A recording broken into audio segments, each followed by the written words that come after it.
서해선 복선 전철의 최대 규모인 평택 안중역이 서울역보다 크게 만들어질 이유는 안중 역세권 개발이 약 156만 평 정도 이렇게 개발이 되는 미군 기지 전용으로 들어갔다가 다시 이렇게 해서 서해선 복선 전철로 연결이 돼서 평택 안중역을 지나고 조합원 개인의 한지가 확정이 되어 요 부분이 빠져 있었고요.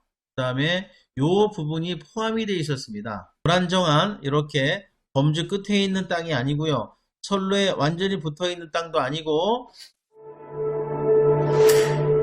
바로 보는 부동산 바브TV의 김 소장입니다. 인사드리겠습니다. 채널을 개설한 지 이제 한 달 정도뿐이 안 되는데 구독자도 수백 명이 가입을 해 주셨고 올리는 영상마다 1000회 이상씩 봐주셔서 매우 감사하다는 말씀 먼저 드리겠습니다. 오늘은 그 서평택 토지 중에서 가장 중심이 되는 평택 안중 역세권에 북한에서 조금 더 꼼꼼히 세세하게 짚어드릴 거고요. 이 서평택 지역은 전체가 개발 지역이라고 해도 과언이 아니라고 말씀을 드렸었는데요. 이 중앙에 우리 서평택의 중심은 우리 안중역이 되겠습니다. 네, 이 안중역은 서해선 복선 전철의 최대 규모의 역으로 역세권 개발이 추진 중에 있으면서 이 안중역의 규모는 서울역만큼의 규모를 자랑합니다. 대한민국의 서해안에 최초로 만들어지는 서해선 복선 전철의 최대 규모, 서울역보다도 작지 않은 규모라고 하면 왜 이렇게 큰 최대 규모의 평택 안중역이 세워지는지 그 부분을 여러분들이 잘 이해하신다고 하면 우리 안중 역세권의 토지는 어떠한 집가 상승과 안중 역세권의 미래는 어떨지 여러분들이 아마 상상이 되실 거라고 사료가 됩니다. 평택 안중역으로부터 우리가 반경을 한번 재보겠습니다. 자, 여기가 지금 반경 5km, 5km, 4km, 한 5km 됩니다. 자, 반경 5km 안에 모든 개발 계획이 다 들어와 있습니다. 그 첫 번째로 우리가 주목해 봐야 될 것이 평택 안중역의 직선거리로 한 4km 정도뿐이 안 떨어져 있는 곳에 이렇게 미군 기지가 이미 건설이 되어 있습니다. 미군 기지가 이미 이렇게 건설이 되어 있어서요. 게이트 6개, 도두 게이트를 통해서 여러 개 게이트를 통해서 이미 미군들이 입주를 해 있고요. 용산에 있는 이사단이 이 평택에 있는 미군 기지로 입주를 하면서 서울에 가장 핫했던 그런 지역이었었죠. 예, 이태원의 상권도 바꿔놓은 것이 이 미군의 어떤 중요한 입지라고 얘기할 수가 있겠습니다. 동두천이랄지 용산, 서울에 있는 미군 기지 이런 것들이 다 평택으로 집결을 시켰다. 이 주한미군 사령부는 여의도의 5배의 크기입니다. 여의도의 5배의 크기에 주둔하는 미군의 숫자가 4만 명이 넘어갑니다. 거기에 한국 카츄샤나 그다음에 군무원들 또는 주한미군의 가족들까지 이야기하면 이 고용이 되는 이 인근에 유발되는 인구가 만여 명이 넘어가는 수치가 나와 있고요. 자, 그런 이 주한미군들이 밀집한 바로 서쪽, 안중역의 동쪽, 요게 5km 안에서 도두게이트를 통해서 이렇게 평택대교를 넘어서 안중역까지 쉽게 접근이 될 수 있도록 그렇다 보니까 안중역이 커지는데 이 미군 기지도 굉장히 큰 영향을 준 것 같다. 이런 생각을 우리가 해볼 수가 있고요. 자, 또 하나는 여의도 크기만큼의 도시입니다. 여의도 크기의 1.1배 정도의 크기 하양 신도시가 이렇게 지금 토목공사를 하고 있고요. 이렇게 대략 그리는 겁니다. 이렇게 위치는 비슷하고요. 하양 신도시가 여의도 크기만큼의 이렇게 신도시가 개발 중에 있고요.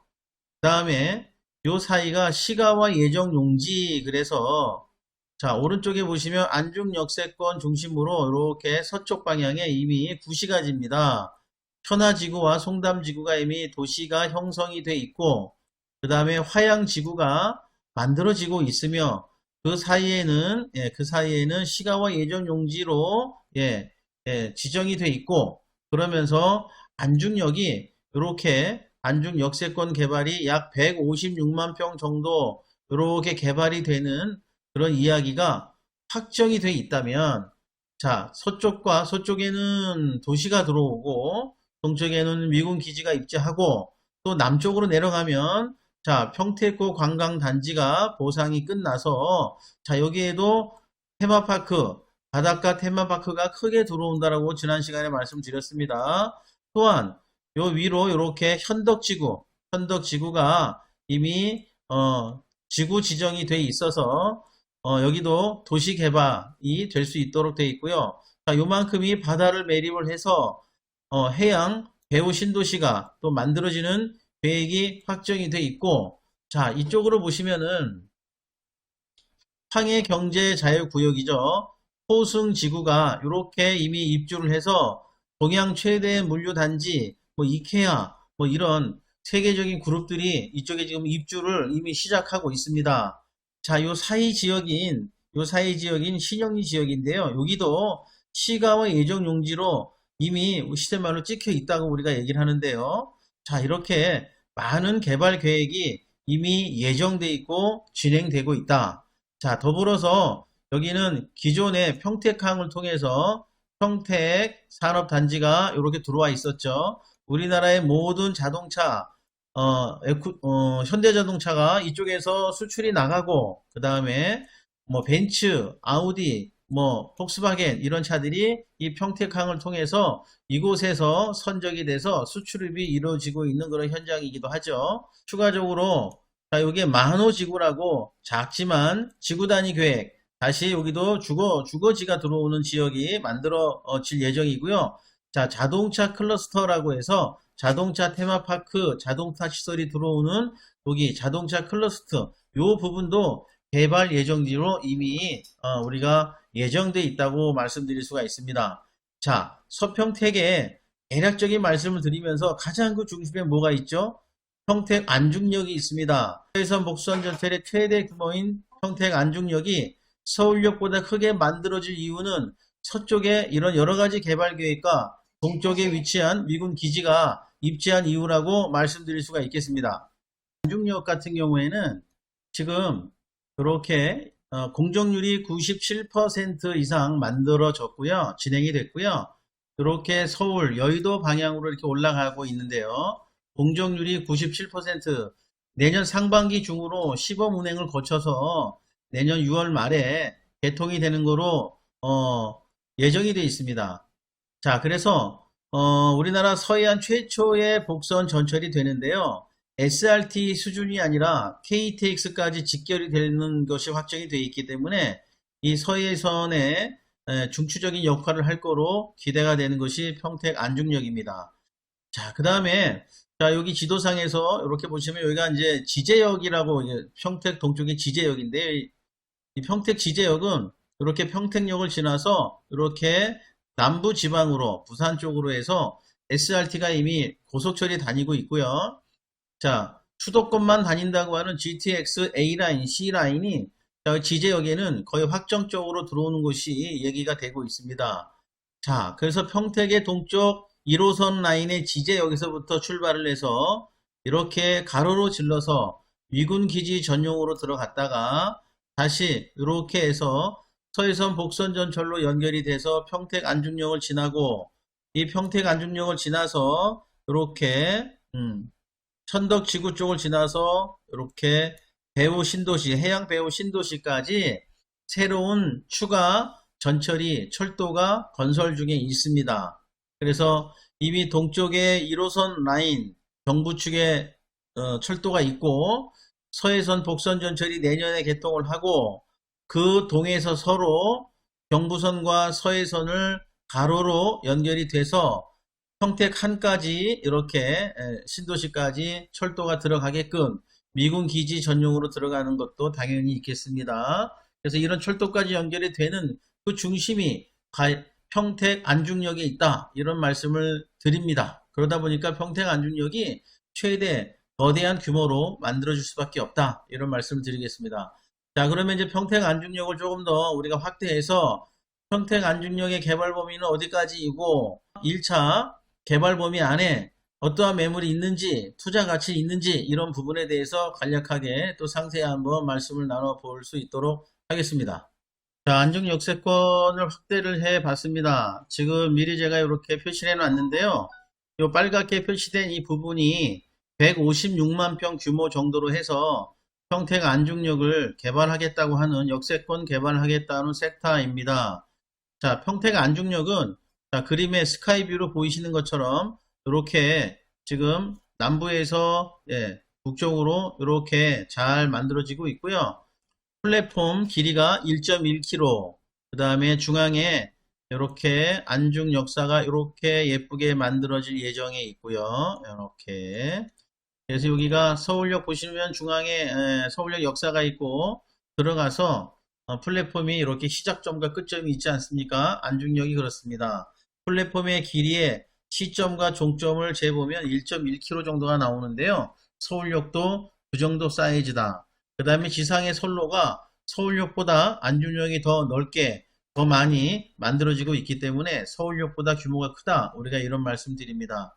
평택시가 지정해 놓은 이 156만 평의 규모를 순차적으로 1차와 2차에 나눠서 추진 계획을 밝힌 추진위원회가 있는데요. 이 추진위원회를 한번 우리가 홈페이지를 한번 들어가 보도록 하겠습니다. 자, 통합추진위원회의 안중역세권 개발은 2027년도 6월경 완공을 목표로 한다. 늦어도 내년 5월까지는, 내년 6월달이 이제 개통을 앞두고 있죠. 내년 5월까지는 조합원의 개인의 환지가 확정이 되어 등기가 완료되어야 합니다. 이러한 목표를 세우고 있네요. 우리가 눈여겨봐야 될 것은 여러분, 자, 일단 내년 5월에 맞춰서 자, 여기 보시면 조합원 개인의 한지가 확정이 되어 등기가 완료되어야 한다 되어 있는데요. 자, 조합원이라고 하면 안중역세권 개발지 안에 들어가는 토지주를 조합원이라고 우리가 이야기하는 겁니다. 저도 중개를 하고 있지만 안중역세권 개발 범위 안에 토지주인데요. 이미 환지, 지금은 전답 임야 농지로 되어 있는 땅을 개발을 해서 개발지로 돌려주겠다, 교환해 주겠다, 이런 것이 환지입니다. 그래서 강제 수용보다는 환지로 개발이 될 때 우리 토지주 조합원들에게 큰 이익이 갈 수가 있는 부분이 있기 때문에요. 이 환지로 해주겠다는 것은 굉장히 중요한 포인트라고 할 수 있겠습니다. 또 하나 내년 말까지는 이런 계획의 목표를 갖고 있기 때문에 이 추진위원회가 이미 창립 총회도 하면서 굉장히 발빠른 움직임을 보이고 있는데 이 통합추진위원회에서 밝히는 1차 개발지는 어디인지 이것도 한번 꼼꼼히 우리가 한번 보도록 하겠습니다. 기본 구상도를 한번 볼까요? 평택시 안중역세권 도시개발 기본 구상 발표 작년입니다. 2022년도 8월 30일에 추진위원회에서 발표를 했고요. 자, 아까 제가 앞에서 그린 요 빨간색 요 그림이 시가 발표한 156만 평 범위이고요. 이 156만 평을 중심에 안중역 중심으로 복합 중심 지구, 그 다음에 앞쪽에 역광장이 만들어지고, 그 다음에 39번 도로가 지나가고, 역광장에서 건너편에 송담지구, 현화지구, 화양지구로 연결되는 그러한 큰 도시 개념을 갖겠다. 자, 더불어서 상단과 하단에는 주거지역도 만들고 주상복합지역도 만들고 단독지도 만든다. 이러한 개념의 기본 구상도가 이렇게 나와 있는 겁니다.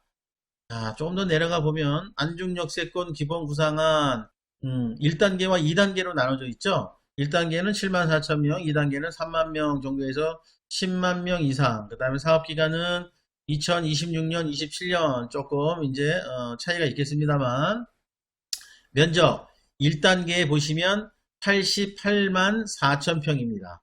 88만 4천 평. 2단계 76만 8천 평.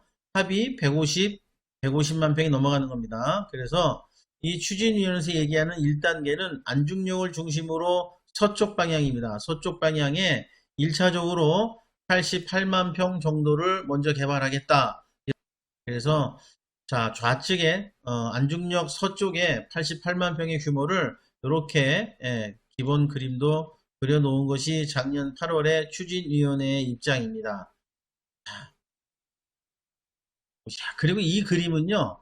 이 그림은 보시면 역시 추진위원회가 이번 달입니다. 23년도 5월달 이번 달에 저도 토지주이다 보니까 우편이 발송이 된 그러한 자료를 근거로 제가 올려보았는데요. 아까 앞에서 말씀드렸던 1단계 지역 작년 8월 달에는 요 부분이 빠져 있었고요. 그 다음에 요 부분이 포함이 되어 있었습니다. 요 부분이. 그런데 지금 올해 2023년도 이번 달 5월 달에 보내온 인쇄물에는 여기는 포함이 돼 있고 이 부분은 빠져 있습니다. 그 이유는 눈치가 빠르신 분들은 아셨겠습니다만 평택시가 발표한 156만 평 규모 안에 이 부분은 포함이 됐고 이 부분은 빠져 있습니다. 그러다 보니까 1단계 추진을 하는 추진위원회 입장에서도 평택시의 그림에 맞춰서 그림의 변화, 개발도의 변화를 줬다. 이렇게 말씀드릴 수가 있습니다. 자, 평택시가 156만 평을 이야기하고 그에 맞춰서 추진위원회가 같은 조감도와 개발도를 내놓는다 하더라도 약간의 변화와 개선의 여지가 있기 때문에 항상 우리 투자하시는 우리 소비자 입장에서는 유의하셔야 될 것이 이 그림의 범주에 들어가는 개발지 안에 들어가는 땅을 선택하셔야 되는데 개발지 인근의 땅, 개발 선상에 물려있는 땅들은 분리할 수가 있습니다. 길 하나 차이로 빠질 수도 있고 들어갈 수도 있고 그래서 불안정한 그러한 입지이기 때문에 가장 중요한 입지, 가장 로얄 입지를 여러분들이 선택하실 수가 있어야 되는데요. 그 입지는 제가 뒤에서 또 설명을 드리도록 하겠습니다. 자, 앞서 설명을 드렸지만 이제 아시는 것처럼 1차 역세권 개발이 역세권 개발이 좌측이고 우측은 2단계의 개발로 넘어갔습니다. 자, 그렇다고 하면 이제 여러분들은 투자를 하셔야 된다면 혹시 토지주가 되고자 하신다고 하면 어떤 토지를 매입하시고 매수하셔야 되는지 답이 나오셨을 텐데요. 일단 안중역을 중심으로 서쪽 방향이고 요 빨간 선 안에 있는 그러한 토지여야 하고 이 개발지 라인에 너무 근접해 있는 땅들은 약간의 불안성이 있으니 가까운 안쪽으로 들어오는 그런 토지 위주로 매입을 하셔야 되는데요. 우리가 잘 아셔야 되는 것은 이미 안중역 개발은 2010년도, 15년도 기본계획 실시계획이 발표가 돼서 2020년도에 개통을 앞두고 진행이 됐던 사업이다 보니까 발빠른 매수자들, 투자자분들께서는 이미 사전에 좋은 입지, 좋은 땅은 사전 정보를 얻어서 많이 투자를 하셨습니다. 그럼 지금은 늦었다, 늦은 거 아니냐 이런 말씀을 많이 드리는데요. 사실 5년, 6년, 7년 전에 비교하면 늦은 거는 맞습니다. 자, 그렇지만 다행스러운 것은 20년도 개통이 되려고 했던 안중 역세권이 내년입니다. 2024년도 6월 달에 개통이 되는 4년 6개월, 5년 정도가 늦어졌고 중간에 코로나와 부동산 경기 침체라는 그러한 악재가 있었기 때문에 투자의 모습이 사실은 많이 보류가 됐고 침체되어 있던 건 사실입니다. 그래서 안중 역세권 토지의 지가 상승이 최근 4, 5년 동안 크게 일어나지 않았다. 4, 5년 동안 지금의 시세는 4, 5년, 3, 4년 전의 시세로 매입할 수도 있는 그러한 매물들이 여러 개 접수가 되어 있기 때문에 잘 선택하시면 좋은 입지에 좋은 토지, 한지가 되는 그러한 입지의 토지를 가지실 수가 있다. 이렇게 판단이 됩니다. 역세권의 땅에 관심 있으신 분들 연락 주시면 4, 5년 전에 그러한 평당 가격으로 드릴 수 있도록 매물 상세하게 성심껏 여러분들께 브리핑해 드리도록 하겠습니다. 오늘도 여러분 시청해 주셔서 감사하고요. 감사합니다.